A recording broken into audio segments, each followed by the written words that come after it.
সিরিয়ার মুসলমানরা মুসলমান দাবি করলে আবার মুসলমান নামধারী অনেক ইহুদি বেঈমানরা সিরিয়ার মুসলমানদেরকে মারতে মারতে বড় আঘাত করে। কিন্তু আমার নবীজি রহমতের নবী ওই সিরিয়ার জন্য কিন্তু একটু দোয়া করছিল। আমার নবী দোয়া করেছিল, আল্লাহুম্মা বারিক লানা ফি শামিনা ওয়া ইয়ামিনিনা। আল্লাহর নবী দোয়া করছে, আল্লাহ আপনি শাম দেশ এবং ইয়ামেন দেশের মধ্যে বরকত দান করেন। কেমন দোয়া করছে সাহাবায়ে কেরাম কয়, নবী গো ওই সিরিয়ার জন্য কেন আপনি এত দোয়া করেন? আপনি নবীকে একটু সিরিয়ার জন্য বদদোয়া করবেন না? আমার নবী কয়, না, মুসলমানদের দ্বিতীয় হিজরতের মূল্যবান জায়গা হলো সিরিয়া। আমি নবীজি মক্কা থেকে মদিনাতে হিজরত করেছি। আবার অনেক মানুষ মক্কাবাসীর যন্ত্রণা সহ্য করতে না পাইরা তারা মাঝে মাঝে সিরিয়া নগরীর মধ্যে হিজরত করে চলে যাবে। ওই সিরিয়া কোন জায়গার মুসলমান? একদিন আমার নবীরে হযরতে মুআবি ইবনে মারওয়া নামক একজন ব্যক্তি এসে আমার নবীরে প্রশ্ন করে, ইয়া রাসূলুল্লাহ, ও মায়ার নবী গো, আপনি সিরিয়ার জন্য একটু বদদোয়া করেন না? আমার নবী কয়, না না না, আমি নবী সিরিয়ার জন্য বদদোয়া করব না। নবী কেন কেন? নবী কয়, সিরিয়াতে এমন 40 জন ব্যক্তি আছে যেই 40 জন ব্যক্তির কারণে আমার আল্লাহ তাআলা সিরিয়ার মধ্যে রহমত দান করে, আমার আল্লাহ তাআলা সিরিয়ার মধ্যে বরকত দান করে, আমার আল্লাহ তাআলা সিরিয়ার মধ্যে নিয়ামত দান করে, আমার আল্লাহ তাআলা সিরিয়ার মধ্যে বৃষ্টি দান করে। কয়জন ব্যক্তি বাবা? এই 40 জন ব্যক্তি আছে। আমার নবী কয়, শুধু তাই না রে, ওই সিরিয়ার মধ্যে 40 জন ব্যক্তির মধ্যে একজন ব্যক্তি যখন হঠাৎ করে মারা যায়, আমার আল্লাহ তাআলা নতুন করে আরেকজনের 40 জনের সঙ্গী বানায়া দেয়। ও নবী, নবী ওই ব্যক্তিও কি ওই 40 জনের মতো আবদাল হয়? আবদাল কাহাকে বলে জানুনি রে বাবা? যেই ব্যক্তি 5 ওয়াক্ত নামাজের পাশাপাশি আমার আল্লাহ তাআলার আরেকটু বেশি বেশি নফল ইবাদত করে তাদেরকে বলা হয় আবদাল, তাদেরকে বলা হয় আবদাল। এই 40 জন আবদাল ব্যক্তি, এই 40 জন আবদাল ব্যক্তির বরকতে আমার আল্লাহ তাআলা সিরিয়ার জমিনের মধ্যে বৃষ্টি দান করে, রহমত দান করে, বরকত দান করে। এই আমার এই কালপাড়ের বাবারা, আপনি চিন্তা করে দেখেন, আপনিও তো আবদাল হইতে পারতেন, কিন্তু আপনি যেই কর্মকাণ্ড করেন আপনার কর্মকাণ্ড দিয়ে আপনি আবদাল হইতে পারবেন না। আমার কালপাড়ের মা, তুমিও তো আবদাল হইতে পারতা, কিন্তু তুমি তো তোমার স্বামীর আদেশ মানো না, তুমিও আবদাল হইতে পারতেছো না। এজন্য শুনেন, যারা আবদাল হয়ে যায় আমার আল্লাহ তাআলা আবদালদের বরকতে ওই এলাকার মধ্যে রহমত দান করে, ওই এলাকার মধ্যে বরকত দান করে। এ মুসলমান, ও নবীর উম্মতের দল, নবী কই ওই সিরিয়াবাসী দুনিয়ার জমিনে একদিন বিজয় হয়ে যাবে, কিন্তু সিরিয়া বিজয় হওয়ার আগে দেশের মধ্যে বড় বড় অনেক ফিতনা তৈরি হবে। নবী গো, নবী গো, কেমন ফিতনা তৈরি হবে গো? আমার নবী কই সিরিয়ার একজন আলেম মারা যাওয়ার পরে ওই সিরিয়ার জমিন থেকে একজন ব্যক্তি বের হয়ে মক্কার দিকে চলে আসবে। ওই ব্যক্তি চিন্তা করবে, আমি সিরিয়াতে যদি থাকি সিরিয়ার ফিতনা আমারে আক্রমণ করবে, আমি ফিতনার মধ্যে থাকতে চাই না, আমি ফিতনার সাথে যুক্ত হইতে চাই না। ও মুসলমান বলেন আপনারা, ফিতনা জিনিসটা কি বালা জিনিস না খারাপ জিনিস? আসতে কইছেন আপনারা, ফিতনাটা কি বালা জিনিস না খারাপ জিনিস? নবীজি বলে, আল ফিতনা তো আসাদ্দু মিনাল কতল, ফিতনা হইল কতলের চাইতে আরো বেশি গুনাহ। আল ফিতনা তো আসাদ্দু মিনাজ জিনা, ফিতনা হইল জিনার চাইতে আরো মারাত্মক গুনার কাম। এজন্য সিরিয়ার বড় বড় আবদালেরা ওই সিরিয়ার ফিতনা থেকে বাঁচার জন্য তারা মক্কার দিকে চলে আসবে। আমার নবী বলেন, ও জগতের মানুষ, সিরিয়ার একজন আবদাল ব্যক্তি, সিরিয়ার একজন আবেদ ব্যক্তি, সিরিয়ার একজন আমলওয়ালা ব্যক্তি। সিরিয়াতে যখন ফিতনা তৈরি হয়ে যাবে, উনি হাঁটতে হাঁটতে মক্কার দিকে রওনা করবে। মক্কাতে আসার পরে উনি মক্কার দিকে প্রবেশ করবে না, কিন্তু মক্কাটাকে ভাঙার জন্য কিয়ামতের আগে বাইটটা বাইটটা কিছু লোক আগমন করব, মানে খাটো খাটো কিছু লোক আগমন করব যারা কাবা ঘর ভাঙতে যাইব। ওই ব্যক্তিগুলা কাবা ঘর যখন ভাঙতে যাইব, ওই ব্যক্তি যিনি সিরিয়া থেকে মক্কায় আসছে, তিনি যাইয়া ওই খাটো খাটো লোকগুলারে ওনার শাহাদাত আঙ্গুলের ইশারা দ্বারা তারা বাইরে ফালাইব। তারা কাবা ঘর ভাঙতে পারবে না। কাবা ঘরের সামনে যাওয়ার সাথে সাথে ওই আবদাল নামক লোকটা, আবদাল নামক ব্যক্তিটা, আবদাল মানে আল্লাহর খাস বান্দাটা, ওই খাটো খাটো ব্যক্তিগুলারে কাবা ঘরের সামনে থেকে শাহাদাত আঙ্গুল দিয়া ধাক্কা দিয়া ফালাইয়া দিব। একবারে বাইটটা বাইটটা কিছু লোক কাবা ঘরটারে ভাঙবার লাগা যাইব কিয়ামতের আগে। কি লোক? আপনারা কষ্ট হইতেছে কথা বলতে, অসুবিধা হইতেছে? আমি কিন্তু আনুনাজ্জিলু মিনাল কুরআনি মা হুয়া শিফা ওয়া রাহমাতুল লিল হাফেজ সাহেবরা কও না, মুমিনদের জন্য শিফা হিসেবে আল্লাহ তাআলা কুরআনুল কারীমকে নাযিল করেছেন। আমি আপনাদের কাছে কিন্তু এই কথাটাই একবার ঠিকই সিরিয়ার ঘটনাটা বলে শেষ করে দিব। আপনাদের কি কষ্ট হবে তার আগ পর্যন্ত? আসেন না ইনশাআল্লাহ কষ্ট করে। কিন্তু দেখেন কাবা ঘর ভাঙার জন্য যাবে, এই কাবা তো মুসলমানদের অস্তিত্বের জায়গা, ঠিক না? এবার এই আবদাল যেই ব্যক্তিটা বড় আমলওয়ালা, তিনি সিরিয়া থেকে মক্কায় আসবে, কিন্তু মক্কায় যাবে না। যখনই উনি খবর পাবে যে কাবা ভাঙার জন্য কিছু বাইটটা বাইটটা খাটো খাটো লোক আগমন করছে, তিনি যাই না শাহাদাত আঙ্গুল দিয়ে গুলার মারবে। যা যা বলে বলে মারবে। মারহাবা পড়েন, আরো জোরে পড়েন না মারহাবা। এবার ওই আবদাল ব্যক্তিটা যখন কাবা ঘরের সম্মুখে থাকা ওই খাটো খাটো লোকগুলারে মারবে রে বাবা, মারার পরে ওই আবদাল ব্যক্তিটা একটা ঘরের মধ্যে যে আবার বসবাস করবে। এবার ওই মক্কা নগরীর অনেক লোক ওনাকে ঘর থেকে বের করে আইনা কাবা ঘরের হাজরে আসওয়াদ এবং মাকাম ইব্রাহিমের দুই জায়গার মাঝখানের মধ্যে ওনার হাতের মধ্যে তারা হাত রেখে ইসলাম ধর্ম গ্রহণ করবে। ওনার পরিচয় উপায়ন হয়ে যাবে, ওনার পরিচয় হবে তখন উনি হলো ইমাম মাহাদি আলাইহিস সালাতু ওয়াস সালাম। ইমাম মাহাদি আলাইহিস সালাতু ওয়াস সালামের যখন আবির্ভাব হয়ে যাবে, এবার সিরিয়ার সব মানুষগুলো আবার ইমাম মাহাদির তালাশ করবে, কিন্তু তারা ইমাম মাহাদির তালাশ করে তারা যখন খোঁজ পাবে না, এবার এ কালপারের মানুষ, পদ্মার অন্তরালের মা ইমাম মাহাদি আলাইহিস সালাতু ওয়াস সালাম মানুষের মাঝে সত্যের পয়গামের দাওয়াত গুলা দিবে। এর মাঝে সিরিয়া নামক জায়গাটা বিজয় হয়ে যাবে। দেখেন আপনারা খবর পাইছেন হয়তো সিরিয়া নামক জায়গাটা কায়েম হয়ে গেছে। ওই সিরিয়ার একজন প্রখ্যাত আল্লাহর ওলি যার নাম হযরতে ইসমাইল ইবনে মাখতুমি রাহমাতুল্লাহ আলাইহি, হযরতে ইসমাইল ইবনে মাখতুমি রাহমাতুল্লাহ আলাইহি বলে, আমি ইসমাইল ইবনে মাখতুমি ফজরের নামাজ আদায় করতাম। ফজরের নামাজ আদায় করে করে আমি আমার ঘরের মধ্যে বসে থাকতাম। আমি ফজরের নামাজ আদায় করে যেদিন মসজিদের মধ্যে ফজর নামাজটা পড়তে যাইতাম, আমি মসজিদ থেকে বের হইতাম না। যেদিন ঘরের মধ্যে ফজরের নামাজ আদায় করতাম, আমি ঘর থেকে বের হইতাম না। কেন জানো? আমি ইসমাইল মাখতুমি আমার নবীজির একটা হাদিসের আমল করতাম। মিশকাত শরীফের বাবু সালাত অধ্যায়ের মধ্যে আমার নবীজির হাদিস, আমার নবীজি যখন ফজরের নামাজ পড়তে বসতেন, নবীজির নামাজের মুসল্লাটা বিছিয়ে বসতেন, কিন্তু আমার নবীজি ফজরের নামাজের সুন্নত এবং ফরজটা পড়ার পরে আমার নবী কখনো ফজরের নামাজের বিছানা থেকে উঠতেন না। সূর্য যখন পর্যন্ত উদয় না হইতো, আমার নবীজি ফজরের নামাজের বিছানার মধ্যে বই ফজরের নামাজের মুসল্লার মধ্যে বইসা থাকতেন। নবী আমার ফজরের নামাজের মুসল্লার মধ্যে বইসা সূর্য উদয় হওয়ার 30 মিনিট পরে আমার নবী 2 রাকাত নামাজ পড়তেন। সেই নামাজটারে কয় ইশরাকের নামাজ। অনেকে চিন্তা করে হুজুর ইশরাকের নামাজ তো দূরের কথা, আমরা তো ফজরের নামাজই পড়ি না, যোহর আসর মাগরিব এশারের নামাজই তো পড়ি না, আমরা ইশরাকের নামাজটা পড়ব কেমনে? এবার ইসমাইল ইসমাইল মাখতুমি বলেন আমি ফজরের নামাজ পড়া ওই সিরিয়ার মসজিদ থেকে বাহির হইয়া আমি যখন হাঁটতে হাঁটতে সামনের দিকে যাইতেছি, হঠাৎ করে আমি দেখলাম একটা কবরের মধ্য থেকে গুনগুন গুনগুন কান্নার আওয়াজ শোনা যায়।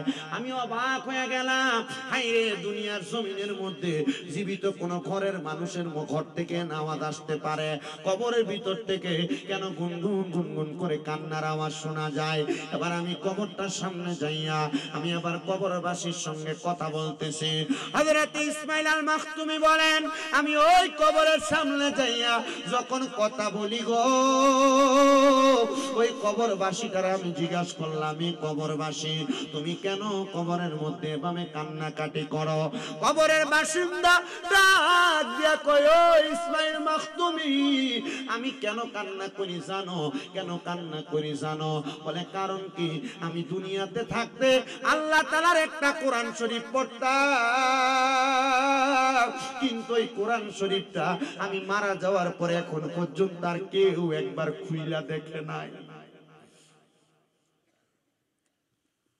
আপনারা অনেকের ঘরে কোরআন শরীফ আছে, এটা যে মোটামুটি রমজান মাসে দুই একবার পইরা যে তুইলা রাখে, আর পরবর্তী রমজান আসার আগ পর্যন্ত এটা আর খুইলা দেখে না। কথা কন না রে? এ পর্দার অন্তরালের অনেক মা বোনেরা শুনতেছেন, আপনার ঘর থেকে রোগ বালা মুসিবত ছাড়ে না, আপনার ঘর থেকে বিপদ আপদ কাটতেছে না, তো কাটবো কেমনে? আপনার ঘরের কোরআন শরীফের উপরে বালি ফিরে রয়েছে আধা সুতা পরিমাণ। কথা কন না কেন? হযরত ইসমাইল মাখতুমি বলেন আমি আবার ওই কবরের বাসিন্দার সাথে কথা বলতে লাগলাম, এ কবরের বাসিন্দা তুমি যেই কবরে কান্দো, তাহলে কান্না করার কারণ হইল তুমি যেই কোরআন শরীফটা পড়তে, কোরআন শরীফটা কেউ খুইলা পড়ে না। কান্দো কেন?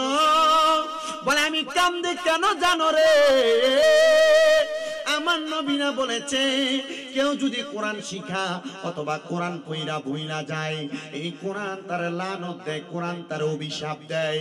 এই কোরআন আমি এমন পড়া পড়ছি গো, আমি এই কোরআন শরীফ পড়তে পড়তে আমার কাছে বড় মজা লাগছে, এই কোরআনের নূর আমার সিনার মধ্যে লাগছে। আমার যখনই খারাপ লাগতো আমি আল্লাহ তাআলার কোরআন শরীফটারে তেলাওয়াত করতাম, কিন্তু জগতের মানুষ আমার এই কোরআন শরীফটারে কে জানি ধরছে, এই কোরআন শরীফটার মধ্য থাইকা আমার কোরআনের কয়েকটা পৃষ্ঠা ছিঁড়া নিয়ে চইলা গেছে। এই কোরআনের পৃষ্ঠাটা ছিঁড়া নিয়ে যাওয়ার কারণে আমি কোরআন তেলাওয়াত করতে গেলে আমি এই 2-3 পৃষ্ঠা পড়া আর আমার চোখের নজরে পড়ে না, আমি মনে রাখতে পারি না, আমার কাছে বড় বড় খারাপ লাগে। এ ছাত্র ভাইয়েরা মনে রাখবারে ভাই, তোমাদের উদ্দেশ্য এই কথাটা, তোমরা যারা হাফিজি কোরআন শরীফ তেলাওয়াত করো অথবা নাজারা শেষ করে কোরআনের সবক নাও, হেফজের সবক নাও, মনে রাখবা এই কোরআন যখন মুখস্থ করবা আস্তে আস্তে করে কোরআন তেলাওয়াত করা শুরু করবা। এই কোরআন তেলাওয়াত আস্তে আস্তে করে তেলাওয়াত করা শুরু করলে যখন তুমি প্রথম আধা পৃষ্ঠা, যখন তুমি 1 পৃষ্ঠা, যখন তুমি 2 পৃষ্ঠা, যখন তুমি 4-5 পৃষ্ঠা করে করে পড়বা, মনে রাখবা সব সময় যেন ওযুটা ক্লিয়ার থাকে। ওযুটা যখনই ভাঙবে সাথে সাথে ওযুটা বানাইবা, নচেত মনে রাখবা এই ওযু ছাড়া অবস্থায় যতটা আয়াত তোমার মুখ দিয়া বের হবে, এই আয়াতগুলা তোমার জবানের মধ্যে মুসাব্বা থাকবে, তোমার কলবের মধ্যে মুসাব্বা থাকবে, তোমার মাথার মধ্যে মুসাব্বা থাকবে। এজন্য আল্লাহ তাআলার কোরআন তেলাওয়াতটা করার আগে ওযুটা পরিপূর্ণ রাখা নিশ্চিত। যে জায়গায় বৈশা কোরআন পড়বা এই জায়গাটা পবিত্র থাকা নিশ্চিত। যে সিনার মধ্যে কোরআন থাকবে এই সিনাটা পবিত্র থাকা নিশ্চিত। এজন্য যারা হাফিজি পড়ে, হেফজুল কোরআন পড়ে, এদেরকে গুনার কাছ থেকে একটু পয়সা থাকা লাগে, কোন দুষ্টামির কাজ করা থেকে পয়সা থাকা লাগে, আর নচেত এই কোরআন তাদের সিনার মধ্যে পরিপূর্ণভাবে বহমান থাকে না। এবার হযরত ইসমাইল আল মাখতুমি বলেন আমার কোরআন শরীফের 2-3টা পৃষ্ঠা কে জানি নিয়ে গেছে, হুজুর আপনি যদি আমার পক্ষ থেকে প্রতিনিধি হইয়া আমার কোরআন শরীফের ওই 2-3টা পৃষ্ঠা আপনি সুন্দর করে জায়গায় রাখতে পারেন, তাইলে আমার মনে হয় আমার এই কান্নাটা আর শুনতে পাবেন না। হযরত ইসমাইল আল মাখতুমি বলেন আমি যাইতে যাইতে তার তালাশ কইরা সিরিয়ার মসজিদের পার্শ্ববর্তী পার্শ্ববর্তী একটা বাড়ির মধ্যে গেলাম, আমি তালাশ করলাম কে গো এমন একজন ব্যক্তির পরিবার আছো নাকি তোমরা তার মৃত্যুর পরে তার কোরআন শরীফটা কখনো খুইলা দেখো নাই?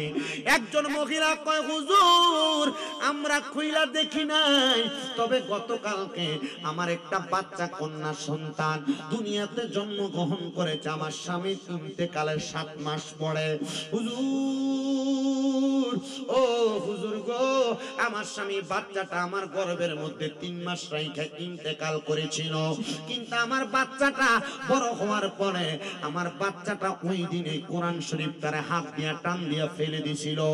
এই কোরআন শরীফ কুইলা কুইলাম কোরআনের কয়েকটা পৃষ্ঠা ছিঁড়ে ফেলেছিল, আমি কোরআনের ওই পৃষ্ঠাগুলা ছিঁড়া আমি পৃষ্ঠাগুলা পানির মধ্যে ফেলা দিয়েছিলাম। এবার ইসমাইল মাখতুমি রহমতুল্লাহ আলাইহি বলেন, আমি বললাম তুমি বড় অন্যায় করেছ, তুমি বড় পাপ কাজ করেছ, তুমি বড় বাজে কাজ করেছ। এই কোরআনের পৃষ্ঠাগুলা ছিঁড়া ফেলা দেওয়ার কারণে তোমার স্বামীর কবরের মধ্যে বড় আযাব হইতেছে। সিরিয়ার মসজিদের পাশে তোমার স্বামীর কবরের মধ্য থেকে কান্নার আওয়াজ শুনতেছে। এ ভাই পুরা সিরিয়ার মানুষ বলে আমরা যখনই কবরের সামনে দিয়ে হাইটা যাইতাম আমরা তখনই আমাদের কানের মধ্যে কান্নার আওয়াজ শুনতে পাইতাম।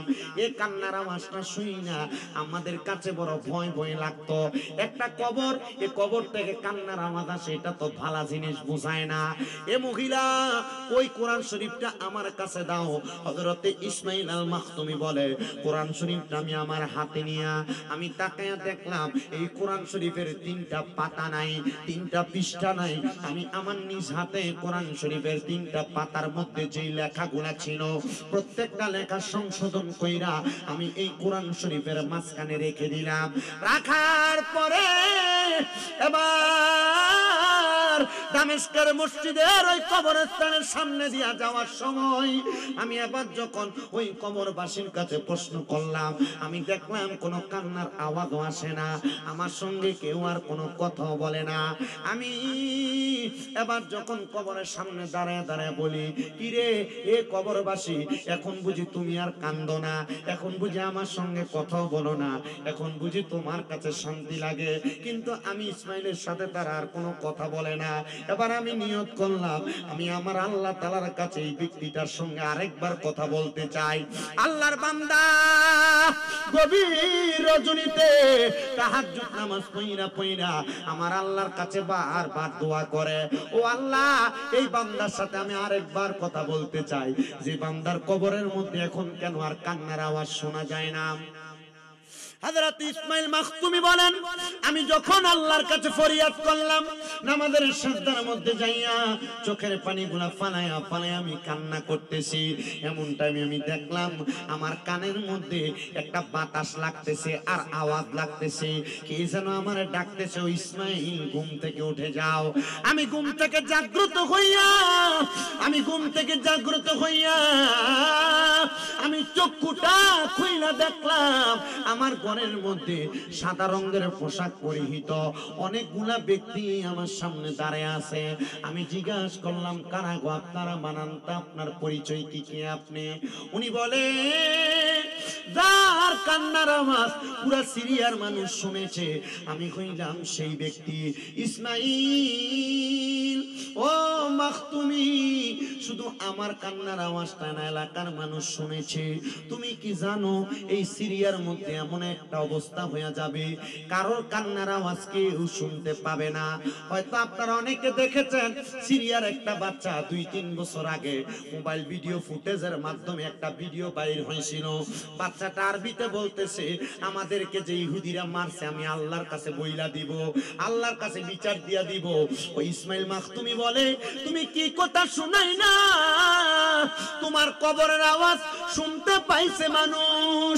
বলে, হ্যাঁ আমি মৃত মানুষের কবরের আওয়াজ শুনছে, এই সিরিয়ার মানুষের জীবিত মানুষের কান্নার আওয়াজও কেউ শুনবে না। সিরিয়ার মানুষ এমন কান্না কানছে সিরিয়ার মানুষের কান্না কেউ শুনতে পায় নাই। সিরিয়ার মানুষকে লাশগুলা কাফন যে পরাইবো সাদা কাপড় শর্ট পইরা গেছে, মানুষের গায়ের কাপড় দিয়া মুছরায়া মুছরায়া নদীতে বাসায়া দিছে, মাটির ভিতরে রাইখা বালু দিয়া খুঁড়া দিয়া দিছে। কিন্তু এই সিরিয়ার মানুষগুলা বড় কষ্ট পায় গেছে। হযরত ইসমাইল মাখতুমি বলেন, ও জগতের মানুষ রে, ও জগতের মানুষ, ওই সাদা পোশাক ওয়ালা ব্যক্তি আমারে কয়, আপনি যে আমার কবরের কান্নার আওয়াজ শুনছেন, আমার কোরআনের আয়াতগুলা আবার কোরআনের মাঝে লেখা দিছেন, আমার আল্লাহ তাআলা তো এখন আমার সিনার মধ্যে আবার কোরআনটারে মওজুদ রাখছে, এজন্য আমি আর কোরআনের জন্য কান্না করি না। এ বাবা, তুমি কবরে যাইয়া কেন কোরআন পড়ো, কবরের ভিতরে কেন কোরআন পড়ো? উনি বলতেছে, আপনি কি জানেন না, ওয়ালা তাকুলু লিমান ইউকতালু ফি সাবিলিল্লাহি আমওয়াত বাল আহইয়াউ ওয়ালাকিন লা তাশউরুন। যারা আল্লাহর রাস্তার মধ্যে শহীদ হয়ে যায়, আল্লাহর রাস্তার মধ্যে চইলা যায়, তারা কখনো মরে না, বাল আহইয়াউ, তারা জিন্দা, ওয়ালাকিন লা তাশউরুন। এদেরকে যারা মরা বলে এরা নির্বোধ, এরা বোকা, এরা বোঝে না। এ জগতের মানুষ, চিন্তা করে দেখ শুনি, আল্লাহ যারা মুমিন বান্দা, তারা তো ইন্তেকাল করার পর কবর দেশে যাওয়ার পর তারা মরা থাকে না, এরা এদের কবর দেশের মধ্যে বড় আরামে বড় শান্তিতে থাকে। এবার ডাক দিয়া কই, হুজুর আপনি কবরের মধ্যে তাইলে কোরআনটা পড়েন কেন? উনি কয়, কবরবাসী এত আযাবের সম্মুখীন রে, এই কবরবাসীরা এই আযাবের সম্মুখীন হওয়ার কারণে এরা বড় কষ্ট, এরা বড় লাঞ্ছনা, এরা বড় বঞ্চনা নিতেছে। আমি যখন কোরআন তেলাওয়াত করি, আল্লাহ তাআলা এদের লাঞ্ছনা বঞ্চনা গুলা কমায়া দেয়, এদের শরীরের কষ্টগুলা আঘাতগুলা কমায়া দেয়। এজন্য আমি দোয়া করি, আল্লাহ যেন এই কোরআনের মুহাব্বতে এদেরকে মাফ করে দেয়, এদের কলবটারে পরিষ্কার করে দেয়, এদের জীবনের গুনাহগুলা মাফ করে দেয়। তোমরা যদি দেখতা রে, ও দুনিয়ার মানুষ, কবরবাসীরা কত আঘাতপ্রাপ্ত হয়, কত কষ্ট পায়, এদের শরীরের গোশতগুলা হাড্ডি থেকে কইসা কইসা পড়ে। আমি যখন কবরের মধ্যে কোরআন পড়ি রে, আমার আল্লাহ তাআলা এই কোরআনের বরকতে তাদের শরীরটারে জোড়া লাগায়া দেয়। এই কোরআন পড়ার কারণে মুমিনের ঈমান বৃদ্ধি পায়, এই জন্য আমি কোরআনটা বেশি বেশি কইরা পড়ি। হায়রে আমার ও খালপাড়ার বাবা, আপনারা হয়তো অনেকের মা কবরে, আপনারা হয়তো অনেকের বাবা কবরে, ওই আম্মা আব্বা কবরে কেমন আছে একবারও তো আপনি খবর লইলেন না। আব্বা আম্মা কবরের মধ্যে বড় কষ্টে আছে না ভালো আছে আপনি খবর লইলেন না। আল্লাহর দরবারে ফরিয়াদ, ও মনি, ও আল্লাহ গো, যারা তাদের মারে, যারা তাদের বাবারে অন্ধকার কবরের মধ্যে শোয়া দিয়া আজকের খালপাড়ের মাহফিলে বসছে, ও আল্লাহ তাদের মার কবরটারে তুমি জান্নাতের বাগান বানাইও, তাদের বাবার কবরটারে তুমি জান্নাতের বাগান বানাইও। ও খালপাড়ের বাবা, খালপাড়ের বন্ধুরা, আপনারা যারা জান্নাতের বাগানে বসছেন, হয়তো আপনার মা কবরে, আপনার বাবা কবরে, আপনি কেমন আছে জানেন না। মনে রাখবেন, আজকের আখিরি মুনাজাতের মধ্যে আপনি যদি আপনার মার জন্য, বাবার জন্য চোখের মনি কোঠার মধ্যে একটা মাছির মাথা পরিমাণ পানি চাইনা দিয়া কান্না করেন, ওই পানিটা মাটিতে পড়ার আগে আগে আমার আল্লাহ তাআলা আপনার মা বাবার জীবনের গুনাহ মাফ করে দিবে। কিন্তু অনেক সন্তান হয়তো আজকের মাহফিলে বসছে, তাদের মা বাবা বেঁচে আছে, কিন্তু অনেক সন্তান ওই মা বাবার মনে কষ্ট দিয়া মাহফিলে বসে। অনেক সন্তান এরা বাইয়ে বাইয়ে ঝগড়া করে মা বাপরে আলাদা করে দেয়। অনেক সন্তানেরা এদের মা বাবার সঙ্গে খারাপ ব্যবহার করে। অনেক স্ত্রীর কথা শুই না মা বাপরে বাপ দেয় না। বউ বলে, তোমার আরো 2-3 ভাই আছে, তুমি কেন মা বাপ বাপরে একা একা খাওয়াও। এই কথাটা শুনে অনেকে মা বাপরে খানা দেয় না। আমি বলবো রে সন্তান, কেউ যদি এমন কর্ম করে থাকো, দেও তোমার পাও আমার সামনে দাও, আমি শামীম রাজা জিব্বা লাগে তোমার পাও পরিষ্কার করে দিব। তবু আদা করো আমার আল্লাহ তাআলা যেন তোমার মা বাপরে মাফ করে দেয়। তবু আদা করো ওই মা বাপরে জুদা করে থাকলে, আলাদা করে থাকলে এখান থেকে বাড়িতে যাইয়া মা বাবার পায়ের মধ্যে ধরবা, ধরে বলবা মা ও আব্বা জান, আল্লাহ রাস্তা আমারে মাফ করে দে। যতক্ষণ পর্যন্ত তোমার মা তোমার বাবা মুখ দিয়া বলছে তোমারে মাফ করে দিছি, ততক্ষণ পর্যন্ত মা বাবার পাও ছাড়বা না। বলে হুজুর কেন গো, কেন মা বাবার পাও ছাড়তাম না?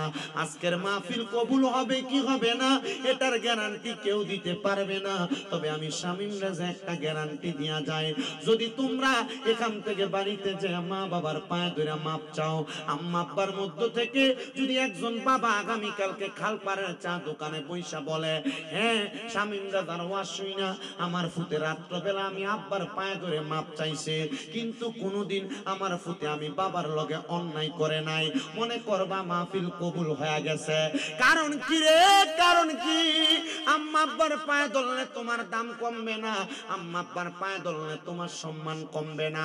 আম্মা আব্বার কদমে যদি দইরা তুমি ছোট হইতে পারো, সারা জগতের কাছে আল্লাহ তোমার বড় বানাইব। কিন্তু বর্তমান জামানায় সন্তান চিন্তা করে হুজুর আমি আমার মা বাবার পায়ে ধরবো দূরের কথা, আমি তো দুই ঈদের সময় আম্মা আব্বার পাঁচ হইয়া সালামি আমি করি না। আইরে না না না, আম্মা আব্বার পায়ে ধরলে সন্তানের দাম কমে না, ইজ্জত কমে না, আল্লাহ তাআলা তার দাম বাড়ায়া দেয়। শুধু পায়ের মধ্যে ধইরা সালাম করা না, মাঝে মাঝে সুযোগ পাইলে আম্মা আব্বার পায়ের মধ্যে চুমা দিবা। কোনদিন মা বাবার পায়ে চুমা দিছো কিনা জানি না রে খালপাড়ের বাবারা, কোনদিন মা বাবার পায়ে চুমা দিছো কিনা জানি না গো খালপাড়ের মা বোনেরা। তবে আমার দিকে তাকাও, আমি গুনাহগার মানুষের কুমিল্লা শহরের মধ্যে ৬টা মাদ্রাসা চলে, আমার ৬টা মাদ্রাসার মধ্যে এখনো পর্যন্ত ৮১৭ জন ছাত্র ছাত্রী পড়ালেখা করে। কিন্তু আমি জানি এটা আমার এলেমের জোর দিয়া না, শিক্ষাগত যোগ্যতা দিয়া না, এটা একমাত্র আমার আম্মা আব্বার দোয়ার বরকতে। আমি যখন মাত্র ক্লাস 6-7 পড়তাম, ওয়াজ মাহফিলে শুই না আম্মা আব্বা ঘুমন্ত অবস্থায় যে মা বাবার পায়ের মধ্যে চুমা দিছে, আমার আল্লাহ তাআলা আমার যেই সম্মান দিছেন, যে ইজ্জত দিছেন, আমি আর 1% পাওয়ার উপযুক্ত না। কিন্তু আমার আম্মা আব্বার দোয়ার বরকতে আল্লাহ তাআলা আমার সম্মান বাড়ায়া দিছে। কিন্তু সন্তানের দল, তুমি তো আম্মা আব্বারে ধমক দাও, তুমি তো আম্মা আব্বারে আঘাত দিয়া কথা বলো, তুমি তো আম্মা আব্বার মনে কষ্ট দিয়া কথা বলো। আমি বলবো না, দে সন্তান তোর পাও আমার সামনে দে, আমি আমার জিহ্বা লাগায়া তোর পাও আমি পরিষ্কার করে দিব। তবু ওয়াদা করবা কোনোদিন মা বাবার মনে কষ্ট দিবা না, আম্মা আব্বার মনে আঘাত দিবা না। অনেকে চিন্তা করে হুজুর যাদের বাড়িতে মা আছে তারা বাড়িতে যাইয়া মার পায়ে ধরে মাপ চাইব, আমার তো মা নাই, আমি কার পায়ে ধরে মাপ চাইব? অনেকে চিন্তা করে হুজুর যাদের বাড়িতে আব্বা আছে তারা বাড়িতে যাইয়া আব্বার পায়ে ধরে মাপ চাইব, আমার তো আব্বা নাই, আমি কার পায়ে ধরে মাপ চাইব?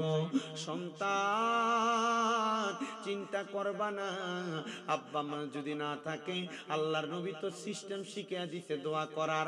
আব্বা আম্মার কবরের সামনে যাইয়া পশ্চিম দিকটারে পিছনে রাইখা আম্মার মুখটা আব্বার মুখটা যেদিকে ফিরানো পশ্চিম দিকে, তুমি আব্বা আম্মার মুখ বরাবর হইয়া পূর্ব দিকে ফিরা আল্লাহর কাছে দোয়া করবা, রব্বির হামহুমা কামা রব্বায়ানি সগীরা ওয়া কুর রব্বির হামহুমা কামা রব্বায়ানি সগীরা। নবী আমার কই উম্মত, আব্বা আম্মা মারা যাওয়ার পর কোন সন্তান যদি চোখের মনি কুটার মধ্যে একটা মাছির মাথা পরিমাণ পানি চাইরা দিয়া কান্দে, ওই পানিটা মাটিতে পড়ার আগে আগে আমার আল্লাহ তাআলা তার মা বাবার জীবনের গুনাহ মাফ করে দেয়। অনেক সন্তানরা চিন্তা করে হুজুর আমার মা বাবা আমার ইনকামের টাকার উপরে খবরদারি দেখায়, এই জন্য আমি আমার মা বাবার সাথে খানা খাই না। আরে মারা যাওয়ার পরে কেউ তোমার খবরদারি দেখাইবে না, মারা যাওয়ার পরে কেউ তোমার কাছে খোঁজ খবর নেওয়ার জন্য আসবে না।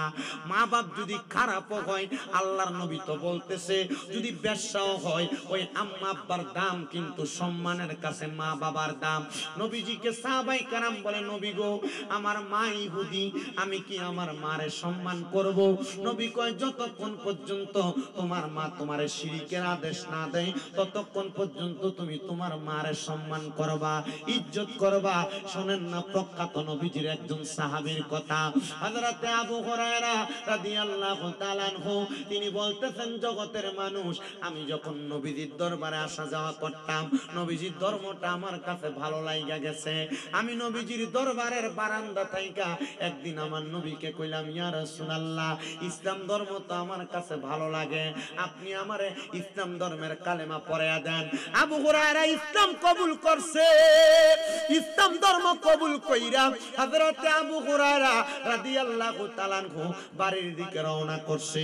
হযরত আবু হুরায়রা বলেন অন্যদিন বাড়ির দরজার মধ্যে যাওয়ার সাথে সাথে আমার মা জননী আমি আবু হুরায়রার জন্য ঘরের দরজাটা খুইলা দেয়, কিন্তু আজকে আমি ঘরের দরজায় যাওয়ার সাথে সাথে আমার মা আমি আবু হুরায়রার জন্য দরজাটা বন্ধ কইরা দিছে।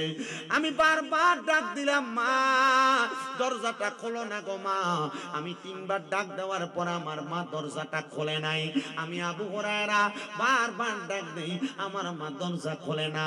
কিন্তু অনেকক্ষণ পরে আমার মা যখন দরজা খুলছে রে, আমার আম্মা জান মরুভূমির পাথরের কর্নারের মধ্যে যেই বাবলা কাঁটাগুলা হয়, ওই কাঁটার বেত দিয়ে আমি আবু হুরায়রার পিঠের মধ্যে আঘাত করছি। আমি আবু হুরায়রার পিঠগুলা দিয়া বায়া বায়া রক্ত পড়ে, কিন্তু আমি আবু হুরায়রা আমার মারে একটা কথা বলি না। আর আমরা সমাজ আব্বা আম্মা যদি সন্তানরে কোনো কথা বলে, সন্তান আব্বা আম্মার মুখের উপরে কয় তোমরা বুঝো না চুপ মেরা থাকো না রে সন্তান না, আব্বা আম্মা বুঝে বিদায় তোমাকে পরামর্শ প্রদান করে। আবু হুরায়রা কয় আমি আমার মার একটা কথা বলি নাই, আমি কানতে কানতে রহমতের নবীর দরবারে চলে গেছি। আমার নবী আমি আবু হুরায়রারে কই কিনে আবু হুরায়রা এমনি কান্দো কেন? আমি কইলাম ইয়া রাসূলুল্লাহ আপনি বলছিলেন ইসলাম কবুল করলে কষ্ট পাওয়া লাগে। আমি আবু হুরায়রা তার প্রমাণ দেখেন না কোন বিজি আমার মা আমারে কত মারছে, আমার পিঠের মধ্যে আঘাত করে শেষ করে দিছে। আবু হুরায়রারে প্রত্যেক দিন মারে আর আমার নবীর কাছে এসে কান্দে। নবী কয় কান্দো কেন? আবু হুরায়রা কয় নবী আমি কান্দি এই জন্য আমার মা ইসলাম কবুল করার কারণে আমারে আঘাত করে মারে আর আমার পিঠগুলা দিয়া বায়া বায়া রক্ত পড়ে। কিরে কান্দো? আমার দরবারে কেন আসো? নবী গো আপনি নবীর চেহারার দিকে তাকাইলে আমার আর ব্যথার কথা মনে থাকে না। বন্ধু এবার একদিন আবু হুরায়রা কান্না করতে করতে আমার নবীর দরবারের সামনে এসে বলছে। অনেক সাহাবায়ে কেরাম সামনে এসে বসার পরে আবু হুরায়রা যখন কান্দে আমার নবী কয় কি আজকেও কি মা মারছে এজন্য কান্দ? আবু হুরায়রা কয় নবী গো ও মায়ার নবী আজকে আমি আমার মা আমারে মারছে এই জন্য কান্দি না। আবু হুরায়রা কান্দ কেন? আমার নবী ডাক দিয়া কয় আবু হুরায়রা কান্দ কেন? আবু হুরায়রা কয় নবী গো প্রত্যেক দিন আমার মা মারে, আমি চাইলে তো আমার মার নামে বিচারও করাইতে পারতাম। আমি জানি হেদায়েতের মালিক আল্লাহ, আমার মা আমারে মারে, আমার মা মারলে আমার কোনো অসুবিধা নাই। কিন্তু নবী আজকে আমি মারার জন্য কান্দি না, আমি আবু হুরায়রা কান্দি। আপনি নবী কত মানুষের জন্য দোয়া করেন, নবী গো আপনি কি পারেন না আমার মাটার জন্য একটু দোয়া করতেন? কি রে আবু হুরায়রা তোমার মা তোমারে মারে আর তুমি বলো তোমার মার জন্য আমি দোয়া করতাম। আমার নবীজি ডাক দিয়া কয় আবু হুরায়রা এটা কেমন কথা বলো? আবু হুরায়রা কয় নবী গো আপনি না বলছেন কু আনফুসাকুম ওয়া আহলিকুম নারা, নিজে জাহান্নামের আগুন থেকে বাঁচো এবং তুমি তোমার আহালকে জাহান্নামের আগুন থেকে বাঁচাও। নবী গো আমি জাহান্নামের আগুন থেকে বাইসা গেছি ইসলাম কবুল কইরা, কিন্তু আমি তো আমার মাডারে বড় ভালোবাসি। আমি আবু হুরায়রা আম্মা জানটা জাহান্নামের আগুনে জ্বলবে, আমি আবু হুরায়রা এটা সহ্য করতে পারি না। আপনি নবী যদি দোয়া করেন আমার আল্লাহ তাআলা আমার মার হেদায়েত দান করব। আমার নবী সাথে সাথে হাত তুলছেন আর দোয়া করছেন আল্লাহুম্মা ইহদি, আল্লাহ আবু হুরায়রার মার হেদায়েত দান করেন। নবী আমার দোয়া করার সাথে সাথে আবু হুরায়রা নবীর সামনে বসা, মজলিস পুরা সাহাবায়ে কেরাম আবু হুরায়রা নবীর সামনে থেকে উঠে একটা দৌড় মারছে, সামনে দিয়া সাহাবায়ে কেরাম আবু হুরায়রারে আটকে ফেলাইছে। কিরে আবু হুরায়রা এতক্ষণ না বলছো নবী দোয়া করার জন্য, এখন দি নবীর সামনে থেকে উঠে তুমি দৌড় মারলা কেন? ব্যথার জ্বালা কি সহ্য করতে পারো না? আবু হুরায়রা কয় আল্লাহর কসম না না না, আমি ব্যথার জন্য দৌড়াই না। আমি আবু হুরায়রা দৌড়াইয়া বাড়িতে যাই, আমি যাইয়া দেখমু রে আমি আবু হুরায়রা বাড়িতে গেছি না রাহমাতুল লিল আলামিন নবীর দোয়া আমার বাড়িতে আগে গেছে। আবু হুরায়রা দৌড়ে বাড়িতে গেছে, ডাক দিয়া কয় জগতের মানুষ, অন্যদিন আমি ঘরের দরজায় যাইয়া 2-3 বার ডাক দেওয়া লাগে দরজা খুলবার লাগা, আর ওই দিন যায় দেখে আমার ঘরের দরজাটা দি খোলা। আমি ঘরে প্রবেশ করি সালাম দিয়া, আমি তাকে দেখলাম আমার আম্মা জান মনে হয় গোসল করে আসছেন। আম্মা জানের মাথার চুলগুলা বায়া বায়া পানি পড়তেছে। জিজ্ঞাসা করলাম মা আজকে কি আপনি আমারে মারবেন না, আপনি আমারে আঘাত করবেন না, অন্য দিনের মতো কি দরজা বন্ধ করে ফেলবেন না? আমার মা আমারে ডাক দিয়া কয় আবু হুরায়রা প্রত্যেক দিন তো তোমারে আমি মারি, কিন্তু আজকে মারার পরে আমি মার বিবেকটা একটা নাড়া দিছি। তুমি আবু হুরায়রা ইসলামের ভিতরে মজার এমন কি পাইছো, মজার এমন কি পাইছো? তোমার এত মারি তবু তুমি ইসলাম ধর্ম ছাড়ো না। আবু হুরায়রা কয় মা ইসলাম ধর্মের নিয়ামত, ইসলাম ধর্মের মজা আমি পায়া গেছি, মারার পরে মরার পরে জান্নাত পাবো। আবু হুরায়রার মা কয় আবু হুরায়রা আমি মা চিন্তা করলাম, আমি মা জননী তোমার মতো ইসলাম ধর্মের মজা গ্রহণ করতে চাই, আমি মা ইসলাম ধর্ম কবুল করতে চাই।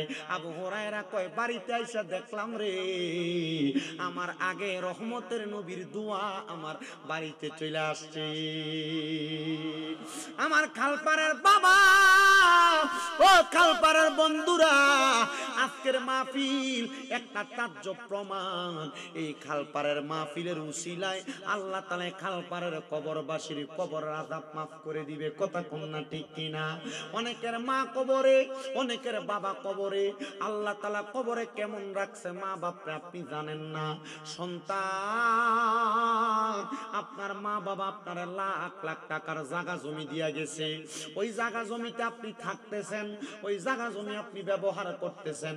চিন্তা করে দেখেন যদি আপনি প্রতি মাসে 5,000 টাকা করে মা বাবার দেওয়া জায়গাতে ভাড়া থাকতেন, আপনার 12 মাসে 60,000 টাকা ভাড়া লাগতো।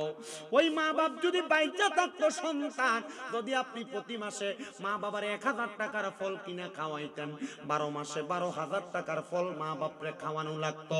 মুনাজাত দেওয়ার আগে একটা সন্তান শুধু চাই বলে হুজুর আমার মা নাই, আমার মাটার লেগে একটু খাস করে দোয়া করবেন। আমার বাবা নাই, আমার বাবাটার লেগে একটু খাস করে দোয়া করবেন। আগামী বছরে মাহফিলটা হইতো এই বছর 15তম মাহফিল, আগামী বছর 16তম মাহফিল হবে। এই মাহফিলের প্যান্ডেলটা করতে যে টাকা লাগে, আমি সন্তান আমার মারে ভালোবাসা, আমার বাবারে ভালোবাসা প্যান্ডেলের টাকার খরচটা আমি দান করে দিব। আল্লাহর কাছে দোয়া করবেন এই প্যান্ডেলের সামিয়ানার নিচে কত মানুষ বসবে হুজুর, আল্লাহ তাআলা যেন আমার মা বাপরে জান্নাতের সামিয়ানার নিচে বসায়।